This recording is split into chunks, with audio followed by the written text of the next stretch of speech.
un paro cardiocirculatorio, nosotros estemos preparados para responder. Eso es lo que se ha denominado los equipos de respuesta rápida, ¿no? No obstante ello, no solamente atender, sino también poder detectar de manera pronta aquellos signos que ponen en peligro la vida de los pacientes. Nosotros que estamos en el ambiente hospitalario, sabemos reconocer los signos de inestabilidad cardiopulmonar, como taquicardia, hipotensión, signos de falla respiratoria, que son premonitorios a que un paciente vaya a hacer un paro cardiocirculatorio, ¿no? Entonces, nosotros deberíamos conocer todo esto, ¿no? Y todo este equipo debería estar compuesto por médicos de asistencia de las diferentes especialidades, médicos de apoyo, médicos de guardia, también el personal de enfermería, la supervisora de turno debería ser el enlace para la parte médica y de enfermería para atender de manera coordinada. Bueno, dentro de la cadena, bueno, de esta pirámide que nosotros llamamos de una reanimación cardiopulmonar eficaz, ¿sí? La RCP, ¿sí? Usando solamente 2 manos, está en la base, o sea, solamente si uno comprime y hace la reanimación, básicamente es la base de todo esto. Ya cuando realizamos la ventilación, nosotros llamamos compresiones y ventilación con el dispositivo bolsa máscara con el ambú, está en la parte media, y ya cuando coordinamos la RCP de manera conjunta, prácticamente la supervivencia es mucho mayor, ¿no?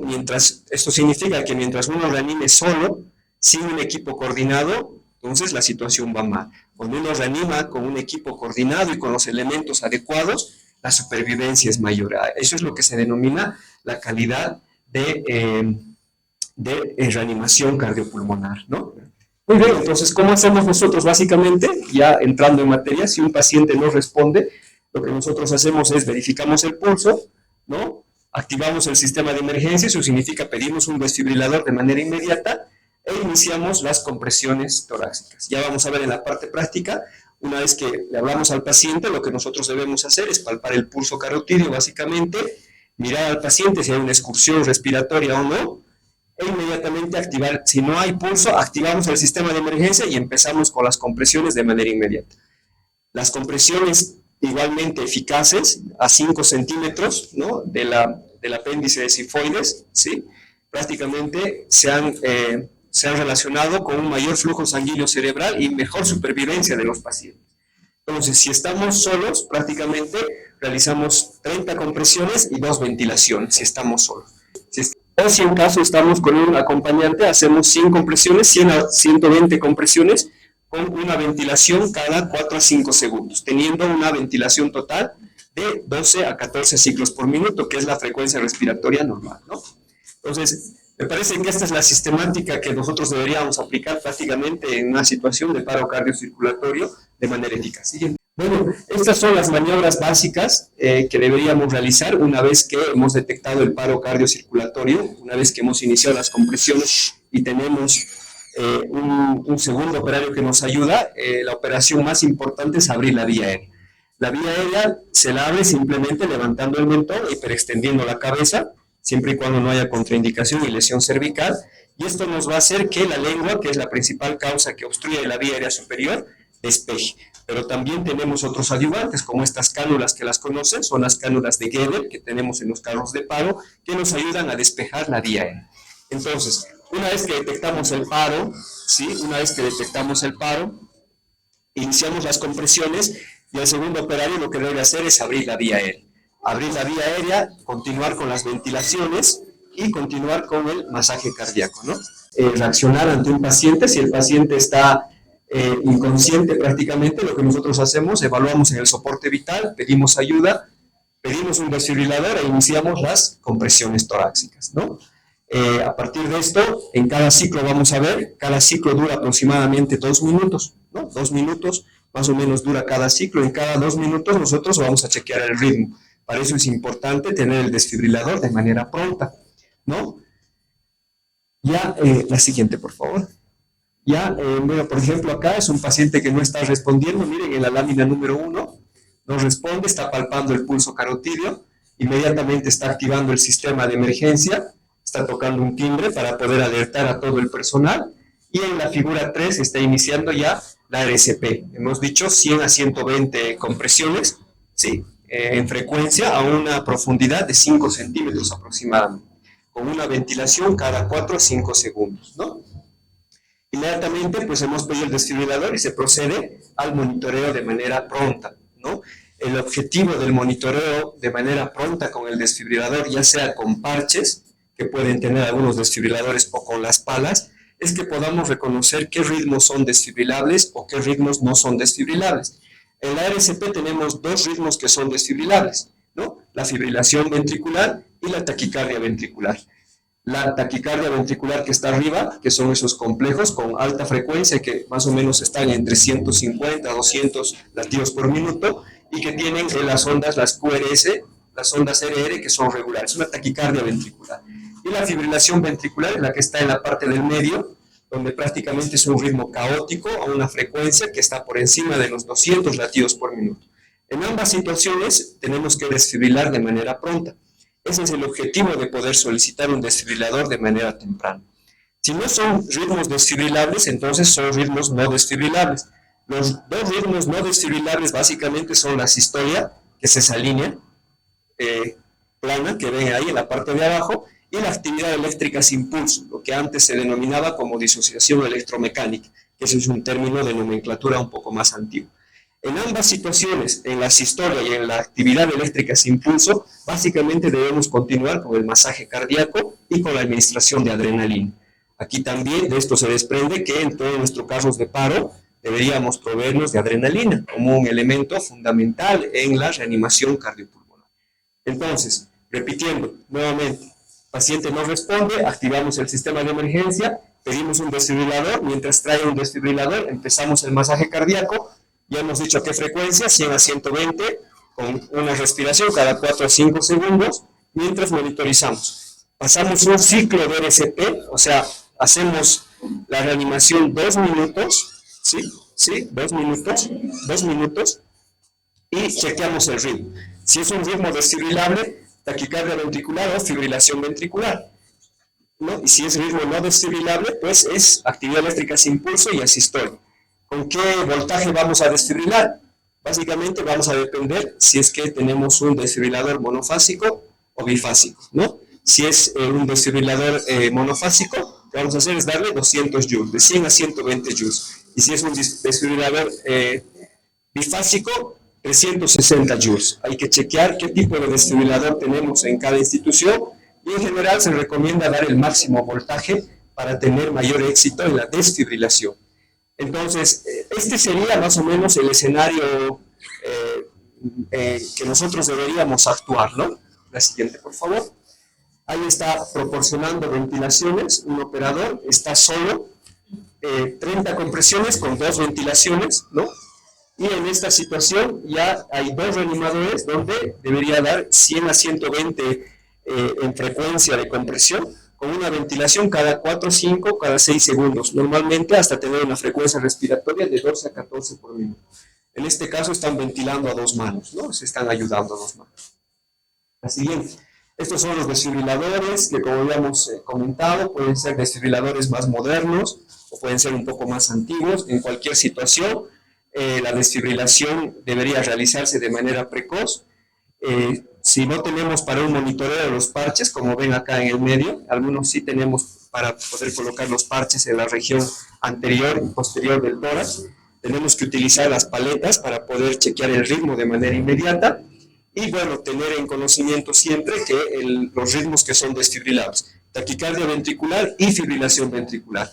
¿Con qué voltaje vamos a desfibrilar? Dependiendo del desfibrilador. Si es un desfibrilador monofásico, 360. Si es bifásico, de 120 a 200 joules. Básicamente esos son los dos números que tenemos que acordar. Siguiente, por favor. Mayor énfasis en las compresiones torácicas. Sí, prácticamente esta es la posición que deberíamos realizar, con los brazos en posición de 90 grados prácticamente, con el talón apoyando prácticamente en la parte anterior de la región torácica, en el esternón prácticamente, acá. Y bueno, como hemos visto, la frecuencia tiene que ser continua y con una profundidad al menos estimada de 5 centímetros, ¿no? Bueno, esto es importante porque nosotros estamos haciendo, en el momento de las compresiones, estamos haciendo de bomba cardíaca, ¿no? Mientras no tengamos flujo sanguíneo, pues el cerebro y los demás órganos van a sufrir. Mientras nosotros le damos compresión, hacemos de bomba cardíaca y permitimos que el flujo sanguíneo llegue a todos los órganos. De ahí la importancia de hacer una adecuada compresión torácica, ¿no? Una compresión torácica, ¿sí? Compresión torácica. Bueno, la eficacia de las compresiones torácicas se pueden visualizar mediante el análisis de la onda de capnografía, que tiene una relación estrecha con el flujo sanguíneo pulmonar, teniendo en cuenta que si realizamos una correcta reanimación y un correcto masaje, bombeamos la cantidad de sangre suficiente que va a llegar hacia el pulmón, y el pulmón, pues, en el proceso de eliminación de dióxido de carbono se va a explicar la onda de la capnografía. Si tenemos una onda de capnografía así, cuadradita, pues estamos teniendo una reanimación cardiopulmonar eficaz. Pero si tenemos una onda de capnografía prácticamente plana, el paciente sí continúa en paro, ¿no? Ahora, esto también se asocia a la supervivencia. Mientras más antes obtengamos la onda de capnografía, pues el paciente tiene mejor supervivencia, ¿no? Para eso es importante también tener, digamos, todos los dispositivos. Si un paciente ingresa en paro, realizar de manera pronta la conexión a un equipo de capnografía, por ejemplo, ¿no? La siguiente, por favor. Habíamos hablado de mayor énfasis en las compresiones torácicas con la relación que se tiene del flujo sanguíneo cerebral, ¿sí? Con el gasto cardíaco y el flujo sanguíneo cerebral. Mientras mejor y más antes las compresiones torácicas se hagan, mejor flujo sanguíneo cerebral y menor probabilidad de secuelas neurológicas en nuestros pacientes, que al final eso es lo que queremos, ¿no? Que si vamos a reanimar a un paciente, quede con menores secuelas incapacitantes, ¿no? Que puede ser algo muy, muy catastrófico, ¿no? Y esto también tiene relación con la interrupción de las compresiones torácicas, ¿no? Cada vez que se cumplen 2 minutos, o sea, un ciclo de EDCP, las compresiones deberían minimizarse, ¿no? O sea, en este interín, deberíamos evitar que se disminuya el tiempo en el cual se chequea el ritmo. Por eso conectamos las paletas o conectamos los electrodos en el tórax para poder ver el ritmo de manera inmediata, ¿no? Ahora, si un paciente, bueno, en esta parte tiene la otra situación que me preguntan siempre en los cursos de reanimación, es que si es necesario intubar a un paciente de manera inmediata cuando uno empieza las compresiones, y la recomendación de las guías son bien claras, donde dice que si tú tienes la capacidad de poder manejar la vía aérea, me refiero a intubar, pues lo hagas. Y si no, el dispositivo bolsa máscara, o sea, el AMBU, es suficiente para proveerle oxígeno al paciente. Hay un principio fundamental que nosotros también manejamos en vía aérea, que es que el paciente no se muere porque no lo intubas, sino se muere porque no le das oxígeno. Entonces, lo que tienes que hacer es ventilar, y por eso nosotros nos capacitamos también para poder aprender a ventilar al paciente. Ahora bien, hay también dispositivos que se usan desde hace mucho tiempo, que son los dispositivos supraglóticos, las llamadas máscaras laringeas, que utilizan normalmente esto en quirófano los anestesiólogos. Este dispositivo debería estar presente también en nuestro caso de paro, porque es un elemento esencial que nos ayuda a poder ventilar a los pacientes. Si no podemos ventilar con el dispositivo bolsa máscara, deberíamos tener la capacidad de poder ventilar también con el dispositivo que se llama máscara laringea o dispositivos supraglóticos, ¿no?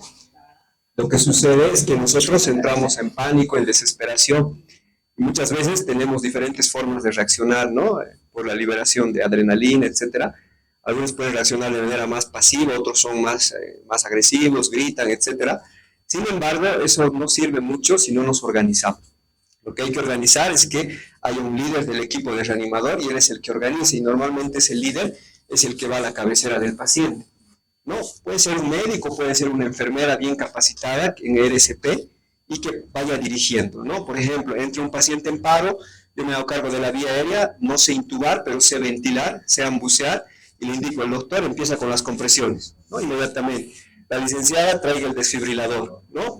Anteriormente ya habíamos pedido ayuda, por favor ayuden, porque el trabajo coordinado y el trabajo en equipo es lo que realmente cambia, ¿no? Y eso es lo que nosotros enseñamos a nuestros médicos en formación, que el trabajo en equipo es esencial para mejorar los resultados en los pacientes, ¿no? Entonces nosotros enseñamos no solamente a tener conocimientos teóricos o solamente enseñar habilidades prácticas, es decir, saber intubar, poner catéteres, dispositivos, sino lo que enseñamos son trabajo en equipo, lo que se llaman actitudes. Actitudes. Si nosotros no aprendemos a trabajar en equipo, nuestros pacientes nunca van a ir bien. Por más que uno sea el más bueno en todos sentidos, sí, el más capo, como dice, o el más bueno en todos sentidos, si no saben trabajar en equipo, no va a funcionar la situación. Entonces, ese es un aspecto muy importante, ¿no? Recordar que hay causas potencialmente reversibles del paro, y esas causas potencialmente revertidas del paro están abreviadas como las 5 H's y las 5 T's, ¿no? Las 5 H's y las 5 T's son las causas que potencialmente pueden producir una parada cardiocirculatoria. ¿Cuáles son esas situaciones? En las T's está el neumotórax a tensión, ¿sí? 2, el taponamiento cardíaco. 3, las intoxicaciones, las toxinas. 4, el tromboembolismo pulmonar masivo y la trombosis coronaria en relación al infarto agudo de miocardio, ¿no? Entonces, habrá que chequear, y cuando hacemos los simulacros y un paciente llega en paro, podemos estar preguntando, como tenemos un equipo multidisciplinario, pensar qué antecedentes tenía el paciente, ¿no? ¿Qué antecedentes tenía el paciente? Si era paciente diabético, con insuficiencia renal, si el paciente estaba cursando alguna patología específica, si había tenido dolor torácico, dolor precordial, pensando en un síndrome coronario, por ejemplo. Entonces, a eso se refiere el mnemotécnico de las 5 T's.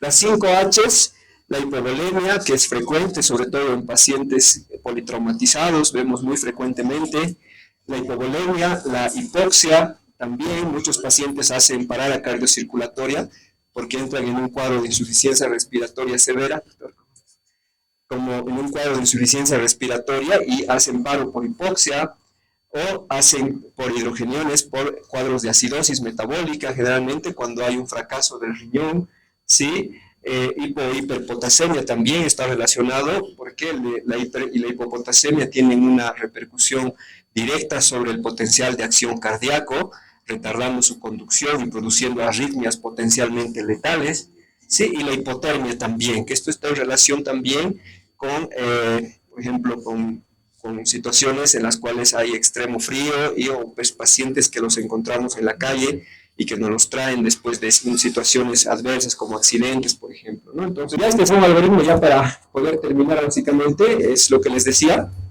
2 escenarios, ¿no ve? Los ritmos desfibrilables o los ritmos no desfibrilables. Los ritmos no desfibrilables, ¿no? Los ritmos desfibrilables, taquicardia ventricular y fibrilación ventricular, ¿no ve? Eso es. Bueno, en el algoritmo, la desfibrilación pronta, tras la primera descarga, realizamos una segunda descarga. Si no mejora el paciente y continúa con taquicardia ventricular o con fibrilación ventricular, está indicada la administración de 2 fármacos, ¿no? Uno de ellos, cualquiera de los 2, o amiodarona o lidocaína. La amiodarona a 300 miligramos, 2 ampollas con una primera dosis, o seguida de una segunda dosis de 150 miligramos. La otra situación, tenemos la lidocaína a una dosis de 1.5 miligramos kilogramo peso, y una segunda dosis a la mitad, a 0.75 miligramos kilogramo peso. Por lo tanto, en el caso de paro, además de adrenalina, deberíamos tener amiodarona y lidocaína como fármacos que son esenciales. Tras esta administración de estos fármacos, nosotros seguimos realizando la ASP, como hemos visto, ¿no? Minimizando las compresiones, ¿no? Básicamente esa es la única salvedad. Descargas, tras la segunda descarga, primera descarga, no pasa nada, sigue fibrilando, segunda descarga, sigue fibrilando, administramos amiodarona o lidocaína, nada más. En el caso de los ritmos no desfibrilables, que es más cortito ahí, hemos dicho, la actividad eléctrica sin pulso y la sistólica. En estas 2 situaciones, básicamente lo que tenemos que hacer es masaje cardíaco y adrenalina, básicamente. ¿Adrenalina cuánto? 1 miligramo, colocamos cada 3 a 5 minutos. Adrenalina, 1 miligramo cada 3 a 5 minutos, ¿no? Básicamente es eso, y bueno, luego vemos, y en el interín de todo eso, nosotros vamos chequeando las posibles causas reversibles. Las 5 H's y las 5 T's potencialmente reversibles, ¿no? Bien frecuente, ¿no? ¿Hasta cuándo vamos a reanimar? o qué pacientes deberíamos reanimar, qué pacientes no deberíamos reanimar. Bueno, básicamente la norma en este sentido es bastante clara igualmente. A partir de los 10 minutos de reanimación para adelante, prácticamente, en general, las secuelas y la probabilidad de una lesión neurológica ya es mucho más probable, ¿no? Desde el punto de vista fisiológico, las células del cerebro pueden tolerar solamente hasta 3 a 5 minutos un bajo flujo sanguíneo cerebral por hipoxia, ¿no? Entonces, tal vez el que sí soporta más hipoxia es el tronco encefálico. El bulbo, el mesencéfalo y la protuberancia sí pueden tolerar episodios más largos de hipoxia. En general, deberíamos tratar de que la reanimación no sea más prolongada de los 10 minutos. Algunos pacientes que los reanimamos por mucho tiempo, prácticamente hay signos de mal pronóstico. Por ejemplo, la dilatación pupilar, la ausencia de reflejos del tallo, reflejo corneal, reflejo tusígeno, ausencia de respuesta motora en el electroencefalograma, presencia de actividad convulsiva, actividad eléctrica normal, ¿sí? Son algunos de los factores de mal pronóstico, ¿no? Obviamente hay siempre un protocolo. Después de que ingresa un paciente a terapia intensiva, realizamos el protocolo, realizamos una tomografía porque se prevé que hay edema cerebral, tenemos que iniciar un tratamiento de neuroprotección, nosotros llamamos, sí, y en casos extremos se podría realizar una resonancia magnética, dependiendo si la situación hemodinámica del paciente lo conviene así, ¿no? Entonces, bueno, más o menos este es los cuidados post-paro y los signos de buen o de mal pronóstico, ¿no? En la parte de niños, básicamente se utilizan los pulgares, ¿sí? Igual intentamos hacer una compresión al menos de 5 centímetros. Con uno o dos reanimadores la relación es 30-2, ¿sí? En los bebés, en los lactantes. Los pacientes no reanimables, ¿quiénes son? De pronto a la emergencia nos llegan pacientes con signos ya de que han pasado un paro de larga data, con signos de rigor mortis, con rigidez cadavérica, con livideces, con dilatación pupilar, con piel fría. Tal vez esos pacientes ya no son candidatos a reanimar. Aquellos pacientes que actualmente desean y por indicación propia, pues se respeta la voluntad y los principios de ética y de bioética. Cuando me pase algo a mí, yo no deseo que me reanimen, incluso tienen tatuado ya algunas órdenes de no reanimar, o algunos llevan alguna identificación, por ejemplo, para que no se los reanime. Esos pacientes tampoco son reanimables porque se debería respetar siempre la voluntad de cada persona. Y bueno, la amenaza a la seguridad, obviamente nosotros cuando estamos en el extrahospitalario decimos siempre escena segura o no para iniciar la reanimación. Si estamos en un incendio, pues no es escena segura para poder reanimar, porque nos podemos quemar nosotros, ¿no? En el hospital sucede lo mismo. Si hay una catástrofe, un atentado o alguna situación, si no hay escena segura, obviamente no está indicado tampoco reanimar, porque priorizamos la vida de las personas siempre, ¿no? Y bueno, la angiografía y cuidados post-paro. La angiografía coronaria, obviamente, si hemos sacado el paro, o sea, una de las principales causas de paro cardiocirculatorio en un paciente que sufre un infarto de miocardio es la fibrilación ventricular. Si desfibrilamos de manera precoz porque hemos pedido el desfibrilador tempranamente, ese paciente probablemente se salve. Pero si tiene como antecedente que este paro ha sido sufrido por un infarto de miocardio, ese paciente debería ir a la unidad de cateterismo tempranamente, ¿no? Esto igual se relaciona con una mayor supervivencia en los pacientes, y eso está determinado. Actualmente nuestros pacientes, cuando hacen paro o están con sospecha de un síndrome coronario, los enviamos a un centro extrahospitalario para que hagan coronariografía, y justamente el sentido es ese, ¿no? O sea, no solamente sacarlo del paro, sino es resolver la causa. A eso se refiere el síndrome coronario, ¿no? Sobre todo en aquellos pacientes que se presentan a la emergencia con un síndrome coronario con elevación del ST, ¿no? Un infarto agudo del miocardio con elevación del ST, ¿no? Adelante. Bueno, la hipotermia, que actualmente sigue en debate, antes se hablaba como hipotermia severa, hasta menos de 30 grados, que mejoraba la recuperación neurológica. Actualmente no hay una evidencia clara respecto a eso, ¿sí? Y los objetivos de reanimación igualmente se personalizan de acuerdo a cada paciente, flujo sanguíneo cerebral, medidas de neuroprotección. A eso se llama. Esto sobre todo en terapia intensiva que lo realizamos. Y uno de los consejos de esta revista indicaba, ¿no?, que uno debe mantenerse saludable, siempre, ¿no?, relajado, porque la inteligencia y la habilidad solo pueden funcionar máximo de su capacidad cuando el cuerpo está sano y fuerte, ¿no?, entendiendo que no solamente tenemos que estar bien físicamente, sino tenemos que estar mentalmente bien para poder atender a nuestros pacientes. Si nosotros nos cuidamos, vamos a cuidar mejor a nuestros pacientes, ¿ya? Yo les agradezco mucho, no he querido ser muy así reiterativo, espero haber un poquito contribuido en algo, estimados doctores, licenciadas, colegas, amigos, y estoy para servirles, ¿ya? Muchas gracias.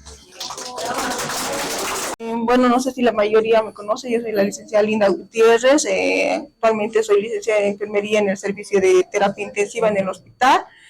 Y bueno, yo muy agradecida por la invitación, Lice. Bueno, en esta oportunidad voy a hablar un poco sobre lo que es el manejo, los cuidados que debemos tener con el carro de paro de reanimación cardiopulmonar, ¿no? Esto a nivel de la parte de enfermería, ya que sabemos que el personal de enfermería en las distintas unidades o servicios tenemos diferentes equipos biomédicos e insumos que están a cargo de nosotros, ¿no? Y de esta misma forma, el carro de paro es uno de estos que está bajo nuestro cuidado. ¿Qué es lo importante? Que nosotros sepamos el manejo adecuado e integral y sobre todo funcional del carro de paro, con el fin de asegurar de forma eficiente y efectivo el manejo de lo que son los dispositivos y los equipos biomédicos que se encuentran en él, ¿no?, para salvaguardar lo que es la vida del paciente. Tenemos que tomar en cuenta algunos aspectos generales, como por ejemplo la responsabilidad. Va a depender mucho del tipo de unidad o en el lugar donde nosotros nos encontremos. Si existe ya sea un jefe médico, una licenciada en enfermería, un auxiliar en enfermería, que tiene que ser responsable del cuidado y sobre todo del control y del mantenimiento de lo que es el carro de paro. Con lo cual es importante que se designe, si bien no va a ser por turno el control de lo que es el carro de paro, sí realizarlo por lo menos una vez al día, y el control de medicamentos por lo menos hacerlo una vez por semana, ¿no? ¿Esto qué va a hacer? Nosotros vamos a controlar lo que son los equipos y dispositivos, vamos a asegurar que estos se encuentren en adecuado funcionamiento cuando nosotros nos encontremos frente a un paro cardiorrespiratorio.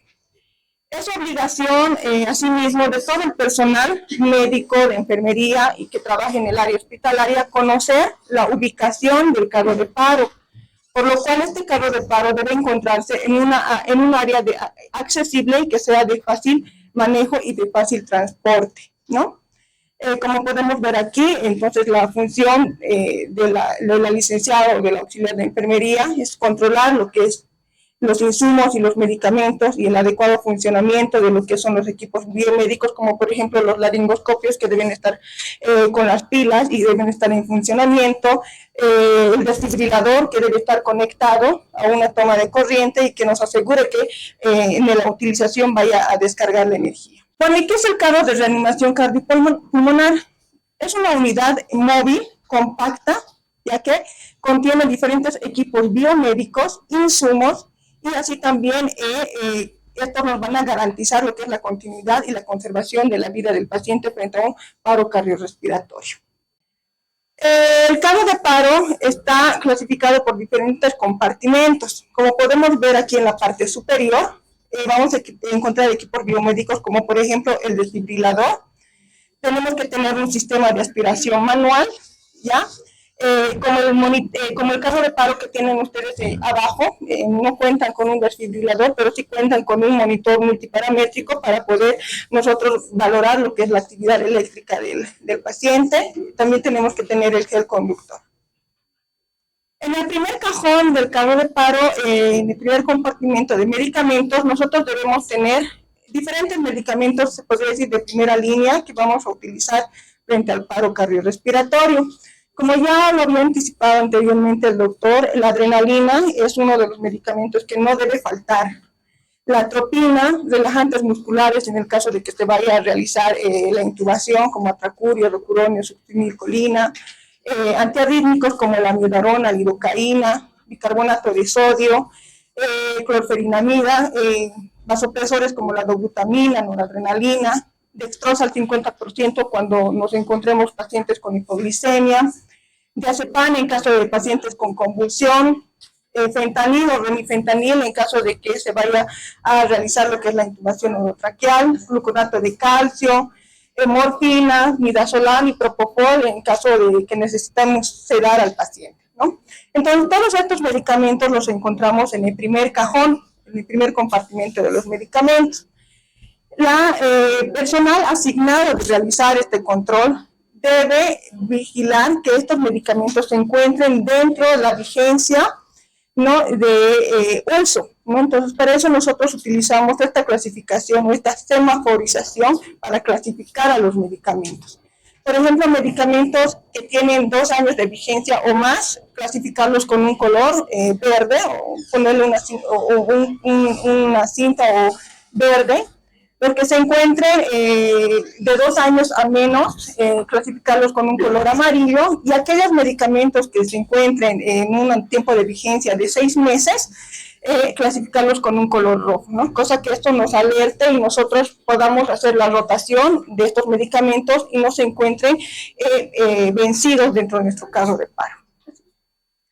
En el segundo cajón tenemos el compartimento circulatorio, ¿no? Estos insumos que van a estar acá nos van a asegurar tener una vía periférica permeable para nosotros poder administrar los medicamentos durante la reanimación cardiopulmonar. Dentro de esto tenemos los equipos de venoclisis, catéteres periféricos o bránulas de distintos calibres, catéter central, agujas hipodérmicas también de distintos calibres, llaves de 3 vías, extensores de vía, jeringas en los distintos volúmenes, microgoteros volumétricos, ligaduras, férulas y telas que nos van a ayudar en lo que es la fijación. Y estos deben estar ordenados de tal forma sistemática que nosotros podamos reconocer y alzar de forma inmediata en el momento que nosotros necesitemos, ¿no? Entonces, una identificación que nosotros podamos observar rápidamente. En el tercer cajón tenemos el compartimento de lo que es la vía aérea. En este compartimento vamos a tener dispositivos básicos para la vía aérea, tales como son las cánulas orofaringias, o cánulas de Mayo, o cánulas de Guedes, que lo conocemos, las cánulas nasofaringias, mascarillas simples de oxígeno para adulto y pediátrico, mascarillas con bolsa de reservorio, bolsas de reanimación manual o el AMBU, comúnmente llamado, y máscaras acolchadas para el AMBU.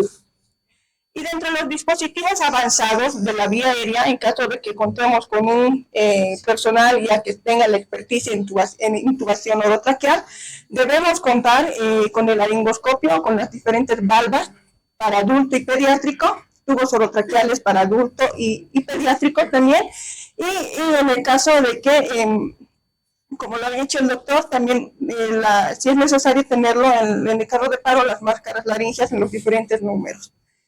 Otros accesorios como cintas de fijación, guiadores metálicos que nos van a ayudar en la intubación orotraqueal, los buggies que van a facilitar lo que es la canalización de la vía aérea para una intubación mucho más segura, lidocaína en spray, sondas de aspiración con válvulas en los diferentes números, guantes estériles y lo importante también contar con un oxígeno portátil que esté cerca de lo que es el carro de paro, ya que muchas veces el carro de paro como es móvil, vamos a llevarlo donde lo requiera el paciente, ¿no? Entonces las tomas centrales muchas veces no están cerca. Aquí podemos observar los distintos dispositivos, las máscaras con reservorio, los laringoscopios, las máscaras laringias, tubos orotraqueales, cánulas de Mayo, las cánulas nasofaringias y el AMBU. Es importante para nosotros como personal de enfermería que sepamos reconocer las distintas partes que tiene el AMBU, ¿no? Ya que nosotros al realizar lo que es la limpieza muchas veces desarmamos el AMBU y llegamos a perder piezas, ¿no? Entonces es importante reconocer cuáles son las partes para que nosotros tengamos un AMBU funcional en el momento. Como podemos observar, allá tenemos un AMBU que está desarmado, que la parte central es la bolsa autoinflable. Tenemos una bolsa de reservorio, la mascarilla, Luego tenemos el conector de oxígeno y tenemos la válvula unidireccional que va a estar incorporada al AMBU. Como recomendación y sugerencia es que cuando nosotros contamos con este tipo de dispositivo, lo guardemos armado, ¿no? Como lo estamos viendo en la parte derecha, cosa que cuando nosotros tengamos un paro cardiorrespiratorio podamos sacar ya el AMBU directamente armado y no de forma desarmada, porque los nervios muchas veces les faltan accesorios y llega a fallar el AMBU. Entonces, guardarlo ya de forma armada, cosa de que nosotros podamos conectar, digamos, directamente a la toma de oxígeno y pueda funcionar, ¿no? Es importante también los nipples, por favor, no se olviden que tengamos en el carro de paro. Muchas veces tenemos el AMBU, pero no tenemos el nipple para conectar el oxígeno. Como les había indicado, acá tenemos la válvula unidireccional. Cuando nosotros realizamos el armado y desarmado del AMBU, por favor, esta parte es muy importante, nos va a ayudar a mantener lo que es la presión positiva durante las ventilaciones. Entonces, si esta válvula nos falta o no está en su lugar o está mal acomodada, entonces lamentablemente no nos va a dar lo que nosotros estamos buscando.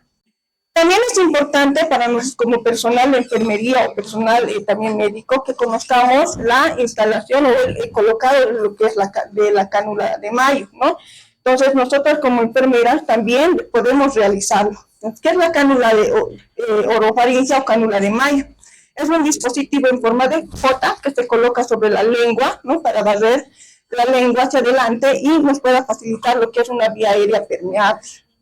Lo vamos a utilizar en caso de obstrucción de la vía aérea por relajación de los músculos de la lengua, en pacientes inconscientes, para facilitar lo que es la aspiración de secreciones orales y de la faringe y evitar que los pacientes muerdan el tubo en caso de que estos pacientes estén intubados. Ahora, la selección del tamaño de la cánula de Mayo también es muy importante, ¿no? Para que nos dé una funcionalidad, una función adecuada. Lo que hacemos es medir de la comisura del labio hasta el lóbulo de la oreja para determinar el tamaño, ¿no? Y una vez ya determinado el tamaño, lo que hacemos es introducir, formando una curvatura entre lo que es el paladar duro y la cánula, y ya llegando a la parte inferior, realizar un giro de 180 grados para poder barrer la lengua hacia adelante. También podemos hacerlo de forma lateral, cosa que cuando lleguemos a la parte posterior, hacer un giro de 90 grados y también va a tener la misma función, ¿no? La cosa es retraer la lengua hacia adelante para tener la vía aérea expedita. En el cuarto cajón tenemos el compartimiento de soluciones, soluciones fisiológicas, dextrosas en diferentes concentraciones, Ringer lactato, Ringer normal, soluciones de mannitol.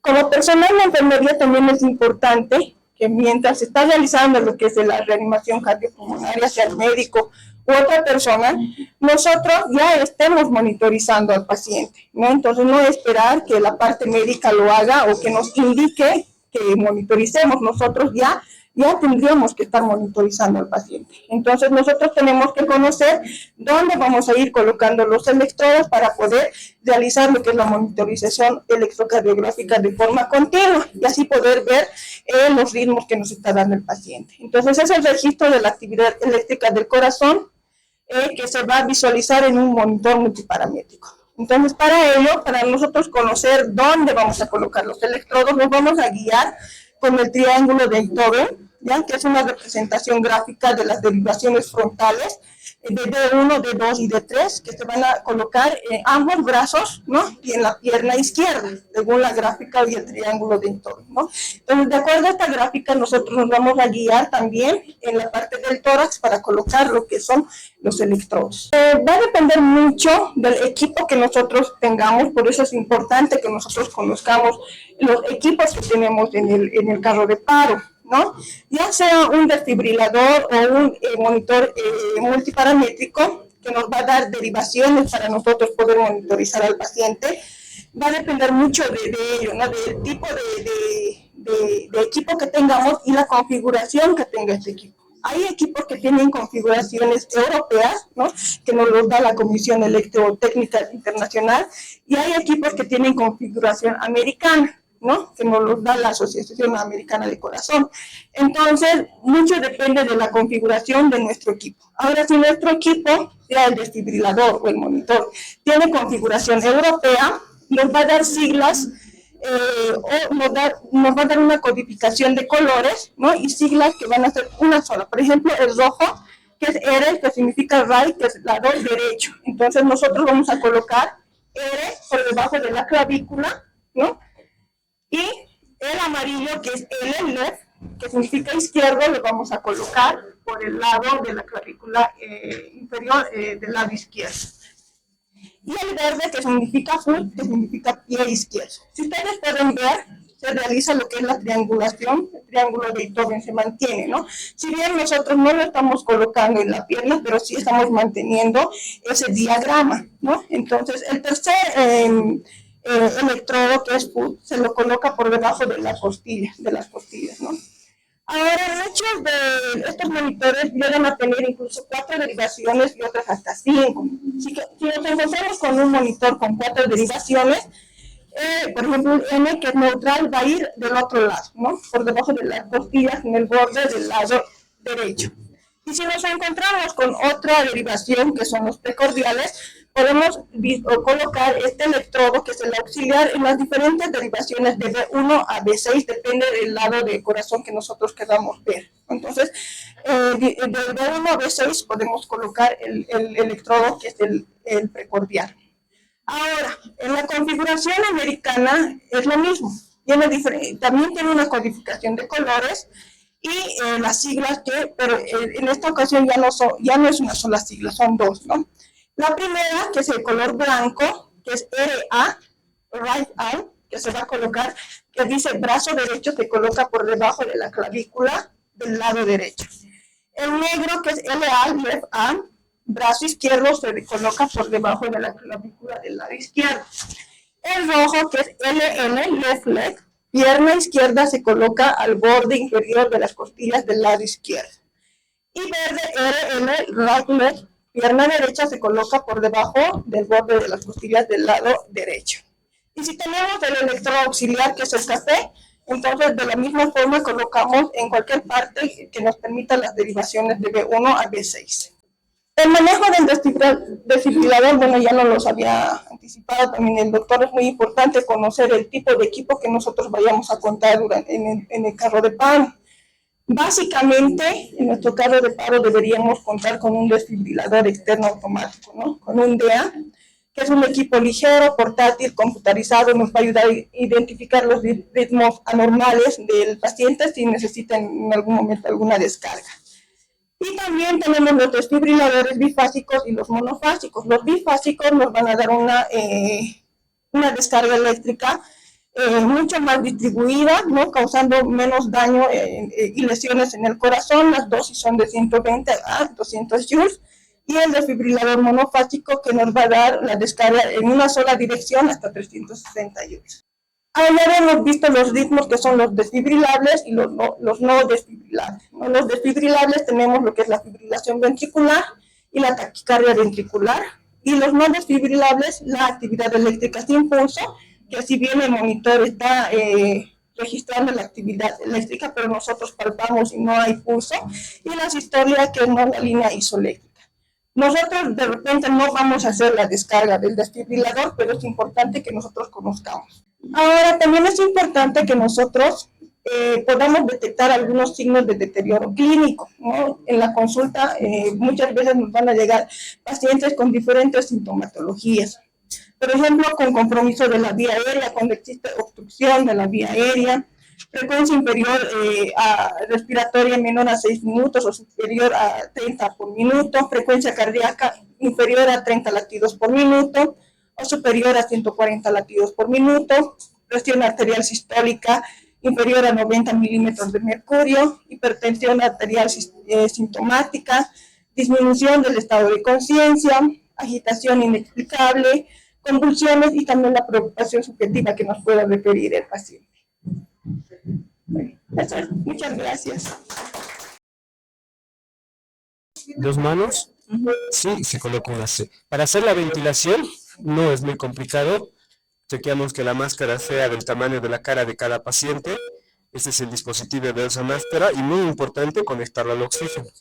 Normalmente 15 litros por minuto. Nos deberíamos tener conexión al oxígeno. Exactamente 15 litros. ¿Vale? Eso es muy importante. Por eso decía la licenciada Linda, el AMBU tiene que estar armado. Pero es importante que tengamos conexión a oxígeno de manera inmediata, ¿no es cierto? Entonces, para manejar el AMBU simplemente se coloca una C acá en la máscara, los 3 dedos van en la rama de la mandíbula, acá, en la rama mandibular. Entonces, lo que hacemos es hacemos una ligera presión hacia abajo, una ligera presión y ventilamos. Ahí ventilamos, ¿no? Ventilamos. Sí. Ahí ventilamos, ¿no? Ventilamos. Ahí está. Perfecto, ya. Entonces vamos a hacer, ella se va a encargar de guiar, el doctor se va a encargar de masaje, alguien tiene que venir para que traiga el desfibrilador y alguien tiene que hacerse cargo de la vía. Me responde, se ha desvanecido, ¿no? Se ha desvanecido el paciente, le hablamos, señor, me responde el paciente, entonces pedimos, ¿no? Ayuda, por favor, traiga el desfibrilador y pidan ayuda, por favor, paciente está en paro. Faltamos el pulso, empezamos con la RCP, vamos, masaje, sin asentamiento, compresiones por minuto, vamos, ventila. Muy bien, mientras tanto, está todo el desfibrilador, debe ir al desfibrilador, por favor, estoy con el desfibrilador, con este el desfibrilador, muy bueno. Por eso es importante que sepamos colocar los electrodos del desfibrilador, aquí no es optativo, no es lo que nos ha enseñado la licenciada Linda, está colocado el desfibrilador, muy bien, usted percibe en la vía periférica, muy bien, está colocando, quiero estar controlando el tiempo, muy bien, ¿no? No estaba controlando el tiempo, ya, muy bien, sí, 2 minutos, ya es, 2 minutos, ¿qué vamos a hacer? 2 minutos, ¿qué ritmo? Asistole, ¿qué vamos a hacer? Masaje cardíaco, seguimos con las ventilaciones, adrenalina, por favor, licenciada, usted sigue nomás ventilando, sigue ventilando. Listo, muy bien. Sigue ventilando. Esa es la secuencia. Muy bien. Han pasado 2 minutos. Chequeamos el monitor. Está en fibrilación ahora. Está en fibrilación ventricular. Cuando ya conectado la colonia, fibrilación, cargamos. Nuestro desfibrilador monofásico, 360 joules. Cargamos. Carga lista, despeje. Se retira. Vamos, primera descarga. Descarga. Listo. Ves el monitor, sigue en fibrilación. Seguimos con las ventilaciones, las compresiones. 1 miligramo de adrenalina más, por favor. Muy bien, adrenalina. Muy bien, adrenalina. Perfecto. Muy bien. Seguimos. Se han completado 2 minutos del ciclo. Chequeamos el ritmo. Vemos. Sigue en fibrilación ventricular. Segunda descarga. Vamos, 360. Cargado. Muy bien. Descargamos. Sigue en fibrilación ventricular. Muy bien, seguimos con el masaje cardíaco. En este momento, tras la segunda descarga, podrás administrar o amidarona o lidocaine. En este caso, vamos a poner que no tomamos amidarona ni lidocaine. A 1.5, digamos que pesa 70 miligramos de lidocaine. 70 miligramos sin equilefrina, por si acaso. Sin vasoconstrictor. Vamos, coloque adrenalina. Perfecto. Adrenalina entrando. Perfecto, muy bien. Doctor, han pasado ya 2 minutos. Chequeamos el ritmo. ¿Hay actividad, doctor? ¿Hay el pulso? ¿Hay pulso? Muy bien. El paciente salió del campo. Bueno, lo que hay que hacer son las compresiones, por lo menos a una frecuencia, cuando son 2 animadores, entre 100 compresiones a 120. Esa es la norma. ¿Lo ves? Por minuto. Sí, por minuto. Sí, y normalmente antes de chequear el ritmo deberíamos haber comprimido por lo menos 2 minutos. 2 minutos, claro. Exactamente, justamente la pregunta que hace es muy importante. Si a una persona pues al minuto se cansa, que es normal, hay que relevar. Por eso estamos trabajando en equipo, ¿no ve? Por eso el tema del masaje han visto que no es tampoco la gran cosa. Solamente hay que comprimir a una buena frecuencia, a una buena profundidad, 5 centímetros, y mientras chequeamos, después de los 2 minutos, chequeamos el ritmo. En realidad, si un paciente se desvanece aquí y tenemos que reanimar en el piso, ¿no? Tenemos que reanimar en el piso. En los hospitales actualmente, en terapia intensiva, tenemos estas camas rígidas. Entonces, pues estas camas rígidas nos dan soporte suficiente para poder hacer las compresiones. No era si estamos en una cama, digamos, claro, una cama inestable, tal vez sería buena idea bajarlo, ¿no? Al paciente. Pero esta cama, por ejemplo, esta cama es hospitalaria, es muy buena. Aquí se reanima bastante bien. Si un paciente hace paro, se le envanece aquí, lo ponemos al paciente de cúbito lateral, de primero hasta que luego le empezamos el RCP, ¿verdad? Empezamos el RCP en el piso.